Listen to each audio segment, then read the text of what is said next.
Bonjour, joyeux vendredi. Je n'ai pas gagné le prix Juno. J'ai été mis en nomination pour un prix Juno dans une catégorie qui s'appelle l'album rock, et j'étais la seule femme.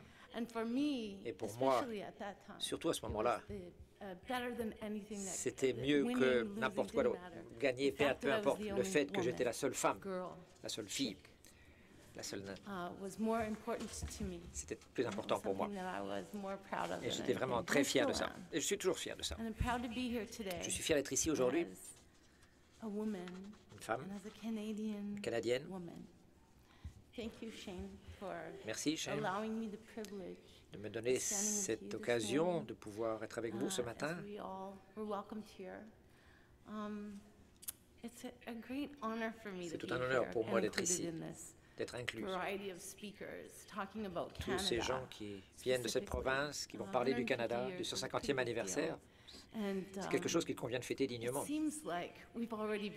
Et c'est un peu comme si nous avons déjà eu 150 ans.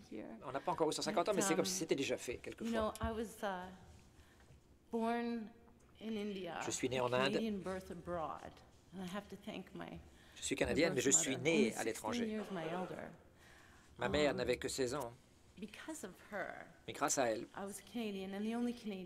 je suis canadienne. Je suis la seule canadienne dans ma famille. Et pour moi, comme petite fille, c'était si important. Ça me donnait tellement de pouvoir. Mes parents étaient américains. Ils étaient des missionnaires. Imaginez les difficultés qu'ils ont eues avec moi.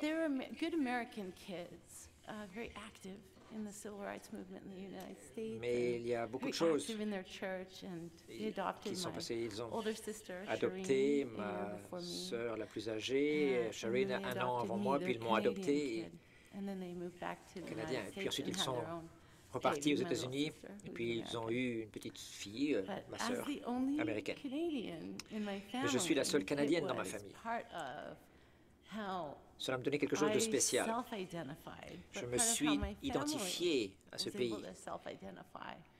Nous avons pu nous identifier de cette façon. Et voilà, Beth, nous avons notre petite fille canadienne. Allez, vas-y, Beth, chante ta chanson canadienne, fais ta petite danse canadienne. Et pour moi, c'était toute une responsabilité en tant que petite fille. Mes parents étaient des diplomates, des gens très polis, très gentils. Et la responsabilité que j'avais en tant que Canadienne, c'était d'encore faire mieux, parce que les Canadiens étaient encore plus polis. C'était comme les gens polis, si vous voulez, aux États-Unis. Au Canada, on veut être 150 fois plus polis. Et dans toute ma vie, j'ai eu ce sentiment. J'ai eu la chance de devenir chanteuse, auteur, compositeur. Je ne sais pas si ça aurait été possible dans un autre pays de faire ce que j'ai fait. J'ai vécu ici toute ma vie d'adulte, donc je ne peux pas vraiment comparer avec ce qui se passe dans d'autres pays. Mais j'ai eu cette chance, en tant qu'artiste canadienne, de créer, de m'exprimer, de fonctionner, de vivre, de survivre. Pendant plusieurs décennies, j'ai été nommée pour un prix Juno.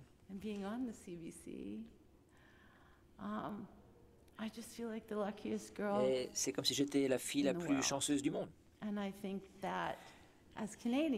Et en tant que Canadiens, nous sommes tous des gens très chanceux. Même si nous avons des défis qui nous ramènent les pieds sur terre, ce qui reste vrai pour moi, alors que j'avance dans ma vie, j'essaie d'honorer mes parents, d'honorer mon pays, de vivre ma vie. On parle de créativité, joie de vivre, gratitude. une des raisons de l'optimisme, de ce caractère positif qui m'entoure. Je parcours le monde avec ce petit chapeau joyeux. Et tout ceci vient surtout du fait que je suis canadienne. C'est ce sentiment de confiance que j'ai en moi.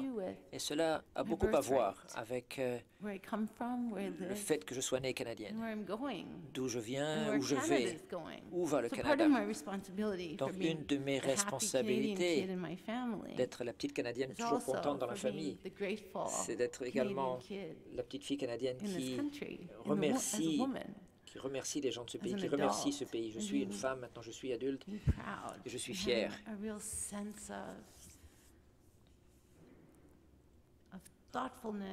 J'ai le sentiment d'être quelqu'un qui doit être responsable, qui doit faire preuve de gratitude. Et cela vient de mes racines, de mes antécédents.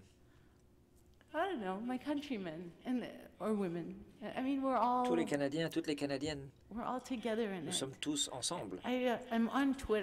Je suis sur Twitter. Bon, je ne sais pas faire grand-chose d'autre avec les ordinateurs. Je sais comment on peut faire un tweet. Je sais comment appuyer sur réponse à l'ordinateur et ainsi de suite. Mais j'aime bien faire ces petites choses. Le mot de la journée, par exemple. Je ne sais pas comment j'ai commencé ça, mais je crois qu'il y a beaucoup de gens qui font ça. Et donc, c'est une intention. C'est un mot, si vous voulez, qui est nouveau pour vous et qui va éclairer votre journée. Et aujourd'hui, ce mot, pour moi, c'était le mot unité. Comment est-ce que je m'identifie à cela en tant que Canadienne, en tant que femme? Je me sens unifiée par rapport au reste du pays. Le fait d'être Canadien, cela est synonyme d'unité. J'ai écouté les autres personnes qui ont parlé avant moi. Les gens voyagent partout dans le monde et entendent des réactions d'autres pays, d'autres gens qui viennent d'ailleurs et qui réagissent, qui expliquent ce que c'est pour eux que d'être Canadien, comment ils perçoivent les Canadiens.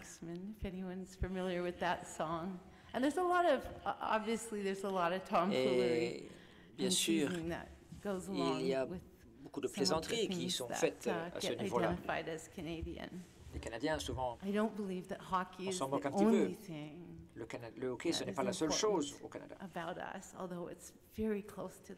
C'est très important, mais ce n'est peut-être pas la seule chose ou la chose la plus importante pour nous. Lorsque j'étais une petite fille,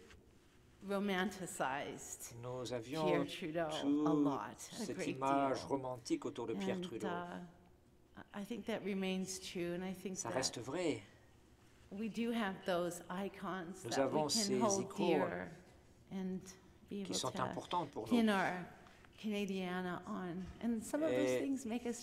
Être Canadien, c'est un peu cela. Nous voulons être heureux, nous voulons être ensemble. C'est un peu ce qu'a fait Via Rail et toutes les histoires qui y sont rattachées. On prenait le train, j'adorais prendre le train. Le petit train, l'idée de Rob, ce train blanc en fait, où on pourrait écrire quelque chose sur les wagons dans toutes les petites villes où il passe. C'est une idée fantastique pour moi. J'aime les langues, j'aime le pouvoir qu'ont les mots. J'espère avoir un impact avec les mots que j'utilise, et écrire des lettres d'amour au Canada. Bon, c'est évident pour moi, écrire une chanson pour le pays, mais des lettres d'amour, ou des lettres de gratitude, de remerciement,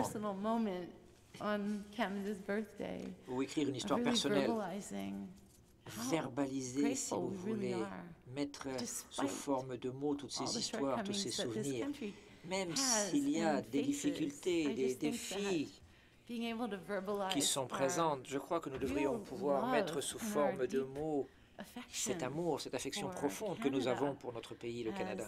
En tant que concept, en tant que nation, un tas de gens, dans un tas de collectivités, avec de bons enfants canadiens qui veulent vraiment s'en sortir et qui veulent voir les autres s'en sortir. Nous sommes polis, nous sommes gentils, mais nous nous aidons, nous s'appuyons les uns les autres chaque jour. Cela fait partie de la façon dont je m'identifie à ce pays. Je ne suis pas la seule, c'est important. Cela fait partie de la raison pour laquelle les gens aiment les Canadiens. Oui, je nous perçois comme cela. Les gens nous perçoivent comme cela.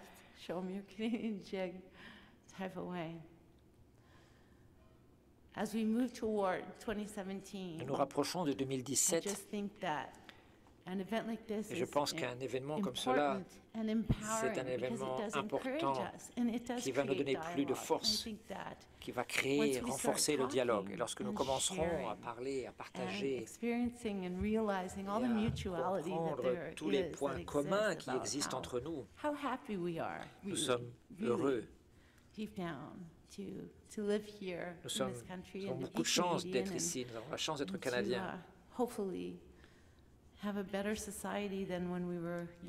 nous espérons que la société d'aujourd'hui sera encore meilleure que celle qui existait lorsque nous étions enfants. Faire quelque chose de spécial pour les générations à venir, pour nos enfants. Et d'avoir ces moments de gratitude, de remerciement, comme je l'ai en ce moment, lorsque je peux vous parler, lorsque je peux parler de cette nation fantastique qui est la nôtre, et de dire que nous aimons tout cela. C'est quelque chose d'important pour moi. Merci, merci beaucoup.